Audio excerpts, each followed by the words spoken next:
Good afternoon everyone, I hope you're doing well. In this video, I'm going to be showcasing a random token, and the reason I'm going to give you my thoughts on whether I would or wouldn't invest. Because this is the bottom line. Is this a good entry? Is this token going to die? Is it going to do well?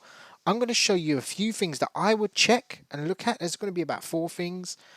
And if you do all these things and they tick all the criteria, probably it's going to do well. Now, no one really knows if a token's going to do well.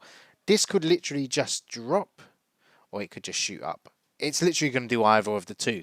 So there's some things you can look at before you actually get into investing in the token. Now the first one I do, I go straight to PooCoin. I look at the chart. I want to look at the chart visits. Yeah. Now, how is it looking? Obviously, this is the point where it's probably mooned. So it usually collates to the chart. And here's the little pump there you can see from here. Yeah, this might not work on a token that's kind of, small holders, but you can kind of see if there's an uptrend coming up, then yeah, it can do well. That's probably what I would look at. So you can see the little pumps here and the little dips up. That's probably what we're looking at. So I can't see anything spectacular there happening, in my opinion. This shows you the traffic driving in. So there's been 580 people that looked, meaning if we look at the holders, there's probably about a 1 in 5 chance if they can send more traffic over here. There's a 1 in 5, or maybe 10% of people that see this chart will invest. So they just need to get more eyeballs on the chart. Basically, it's a numbers game. Yeah, and how attractive the chart looks is how the buying decision of investors. Now everyone has a different perspective on whether they like. I personally like dips. I would have loved to have brought it here. Yeah, maybe not here, I probably wouldn't have brought, but off that dip, yeah, I would buy. I'd get an entry and take the risk because I'm getting it for half price, essentially. And this token has capacity to hit here, this level. So essentially, I could double, triple, quadruple my money. Other thing, or the second thing I look at, is the liquidity. If the liquidity is too low, I'm going to get price impacted. And when I sell, I'm getting taxed and I'm getting price impacted. People don't look at that. Now, if we go ahead and we just type in, I don't know what the max wallet is. Let's just type in one BNB. If I want to sell 1 BNB worth, that's, 32%. So if we put it down to 0.1, it's probably 3%. Now, 3% is quite high for 0.1 as well. So there is a price impact. If the price goes any lower, I'm not getting that. That means that PancakeSwap will keep that in the liquidity pool. It doesn't allow everyone to drain the liquidity, yeah, unless you have a huge amount of tokens. That's why rug pools will never go down to the ground. They'll always go to somewhere like here, yeah, where it launched. The third thing I look at is the chart. What is the chart doing? What has it done? Now, the thing that I'm most interested in is the launch. How many people got in early and how many people got in cheap? So you don't really see it at this level. So it started at, I don't know, $200. Was it half a BNB? We can check how much liquidity. So it's 10x from here, over 10x maybe, yeah? And I don't know if they're burnt tokens. We can have a quick look and see. So there's been no burns so far. Now, I probably wouldn't look at that as too much. That takes experience and time. But if there's like 500 holders that got in cheap, then it's quite difficult to actually, bring up the chart, because someone's going to buy for $2, and then as soon as they get $50 in that wallet, and what happens is people buy multiple wallets because it's so cheap, so they end up owning 10% of the supply, and then they just dump on every pump and it suppresses the chart. So it's going to take time for it to really moon, and they'll need a lot of buyer pressure on this type of project. It's not going to happen at 3k market cap. So we're going to go ahead to the full thing, which is the actual holder list. First thing I look at, what are the wallets saying? Is there big supply? So this doesn't look too spectacular. This doesn't get me too excited, in my opinion. Bear in mind, this is a degen, so 3%. If we take this number, or 30,000 tokens is the max wallet, we can have a little look and see how much that will be worth roughly. It's worth 0.26, so that is, a large percentage of the supply. 8% price impact, so it's not going to have a major effect.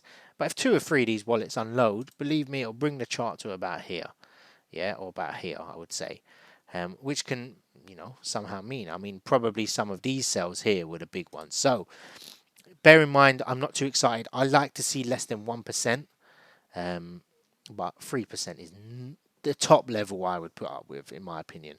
But I'd want to know who these wallets are in a way. The other thing I look at is what is happening on PancakeSwap. So this, bear in mind, this is the fifth point I look at, and this one is when you're a good trader. Yeah, I run call channels, links are in the description below. Now the first thing I look at before checking those other ones is how much supply is in circulation. Yeah, can they reverse this chart? So they've got 70% essentially, let's say roughly, there's a contract address here, 70% of tokens are out in supply and 30% is left. So you do the maths.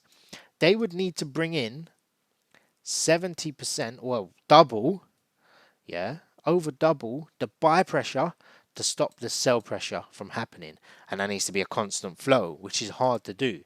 So in order to moon this project, they're going to have to bring in a lot more buy pressure than they already have. Yeah, that necessarily may come from influencer calls, Telegram channels, that kind of thing. Yeah, so the sixth thing I would look at is I would look at the contract. So the contract address does have quite a lot of tokens in there. Now this is important for launches, yeah, because that means that 3%, the contract needs to sell that amount. So his swap back is either pretty low or he's got some tokens in the contract. That's going to add to the buy pressure. That's quite a lot, 3.5%. We saw that was, you know, worth roughly, let's say, just over, you know, $80–90. So that's 10% of the liquidity is going to be sold for the marketing, the liquidity, etc., and all the tax. Yeah. So this chart is actually artificially inflated. It should be about here. Yeah. Until those contract tokens go out, I mean, that's a very small amount, $100. But at launch, sometimes you end up seeing 8%. I mean, I saw one with 12%, and someone said, "Could you call it?" And I said, "God, no. Get those tokens out of the contract. Let it dump first." And then the sixth thing I look at is what has the creator been doing. Now, I know this person. Actually, I know the token owner of this contract, and he's a legit guy. Yeah, so I wouldn't even look at his one. He's literally done nothing with it. He's just blacklisted bots, and he's literally put the fees, set the wallet, and he hasn't done anything dodgy in it. Yeah, that's the first thing I look at. The other thing the seventh thing I look at is what are they doing with the marketing funds? Have they got any money in the contract? Now this is quite a lot of due diligence to look at.